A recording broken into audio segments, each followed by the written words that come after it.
The original cheese bread, Spanish bread, buko salad ice candy. Ano? Tara? So, ito siya.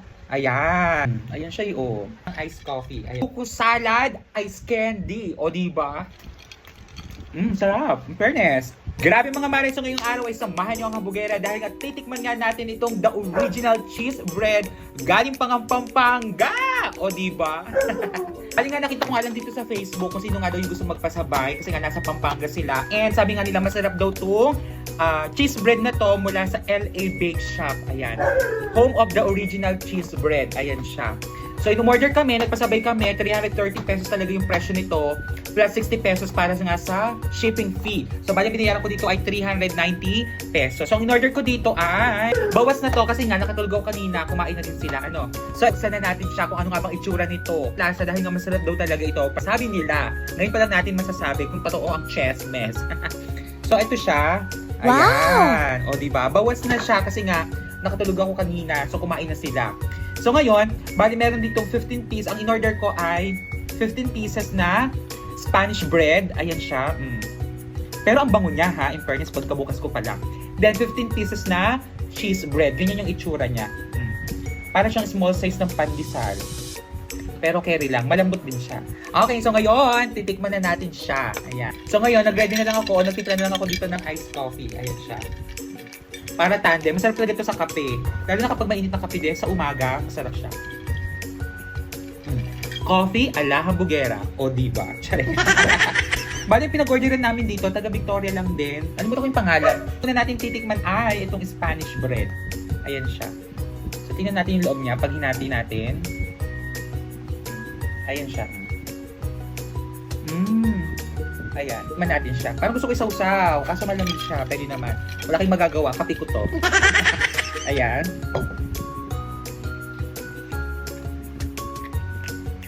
Okay. Sarap. In fairness. Sabagay, hindi nga siya yung typical na Spanish bread. Ito masarap. Milky siya. Sarap.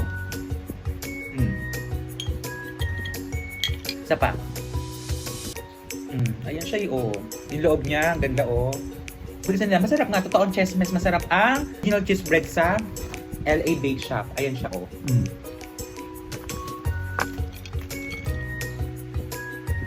Sarap. Kakagising ko lang tanghaling tapat pa ngayon. Alas 3, Diyos ko. Okay, natin naman natin itong cheese bread nila. Itong kanilang cheese bread. Ayan. Ayan siya. Wala siyang palaman sa loob. Ay. Atake ang cheese bread din. Sarap.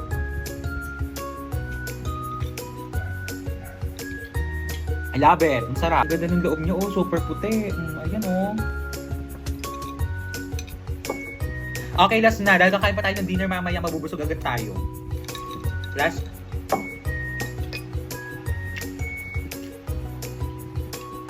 Tira tayo para bukas ng umaga, para naman sa mainit na kape naman natin siya ito-try.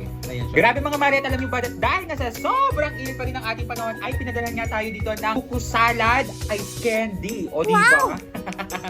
So ito ay mabibili kay Tita Angie. Ayan. Ayan nga yung kanyang Facebook page. Ayan Angie's Buko Salad Ice Candy. Ayan. Sa lahat mga gusto bumili ng buko salad ice candy, ayan yung kanyang Facebook page ni Tita Angie. 15 pesos lang po ang isa mga Mariko. Ayan siya. O diba? Actually, bumili na ako dito ng ilang beses na rin ako bumili dito. So ngayon, pinadalhan tayo niya ng ice candy. Kasi nga, super init talaga. So bagay na bagay ito lalo na ngayong panahon ngayon na mainit. So ngayon, titikman ulit natin siya. Sulit ang 15 pesos niyo kasi lasang-lasang buko salad talaga siya. Ayun yung sa loob niya. Ayan. Hindi tinipid. Ayan. Power ang buko salad. Saka yung ice candy nila, hindi yung magaspang yung yelo. Pino yung yelo nila. Thank you po, Tita Angie, sa buko salad ice candy. O, diba? Perfect.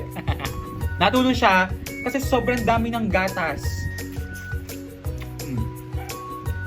Pantanggal uhaw at saka super init ng panahon. Kaya naman ano pang inaantay nyo? Bumili na rin kayo. Candy. Gala mo ko. TV, hawak ko. Lang, at dito na nga natatapos ang vlog ng hambugera ngayong araw. Just keep on watching. O, diba?